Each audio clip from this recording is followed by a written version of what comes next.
এই ছোট্ট খুন্তিটাকে আমি কিভাবে করলাম আজ তোমাদের সেটা দেখাবো। তো চলো, নমস্কার, আমি টিনা। তো প্রথমেই আমি খুন্তিটাকে ভালো করে সিরিজ কাগজ দিয়ে ঘষে নিয়েছি, যেহেতু মাটির উঁচু নিচু থাকবেই। তো তার মধ্যে আমি করে নিয়েছি লাল কালার করার পর খুন্তিটার নিচের দিকটা একটু চ্যাপ্টা থাকে, তো ওখানটাতে আমি করব ডিজাইন। তো ওখানে সাদা কালার করার পর মানে একটু ঢেউ খেলানো করে নিয়েছি, করে নিয়ে একটু একটু বাঁকিয়ে বাঁকিয়ে ডিজাইন করে নিয়েছি। দেখতেই পাচ্ছ তোমরা কীরকমভাবে করেছি, যাতে একটুও জায়গা না ছাড়ি, যাতে দেখতে খুবই সুন্দর লাগে। তো সেই হিসেবে আমি পাতা একটু পুটকি দিয়ে নিচের দিকে টেনে দিয়েছি, ওরকমভাবে করেছি। তো সাইডেও আমি ছোট ছোট পাতা করে নিয়েছি, নিচের দিকটা একটু ফাঁকা ছিল, ওই দিকটাও একটু টেনে দিলাম। টেনে দেওয়ার পর মাঝখানের দিকটা একটু গোল করে নেব।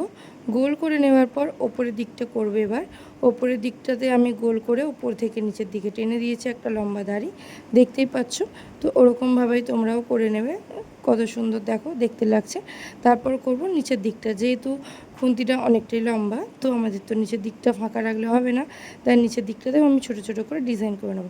প্রথমে আমি গোল করে নিয়েছি, গোল করার পর ওর মধ্যে একটা ছোট গোল করার পর একটু লম্বা টেনে তারপরে দুপাশ দিয়ে দাড়ি টেনে নিয়েছি। তারপরে বাকি রয়েছে ওপরের দিকটা।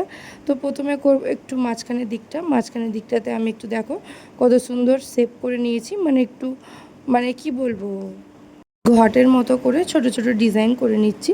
দেখো কীরকমভাবে করছি, যাতে দেখতে জিনিসটা খুবই সুন্দর লাগে।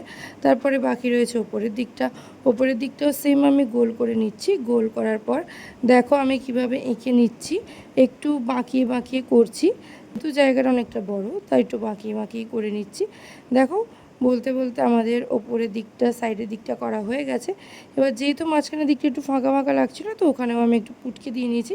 তো নেওয়ার পর হলো এইটা। তো কেমন লাগলো অবশ্যই জানিও। টাটা।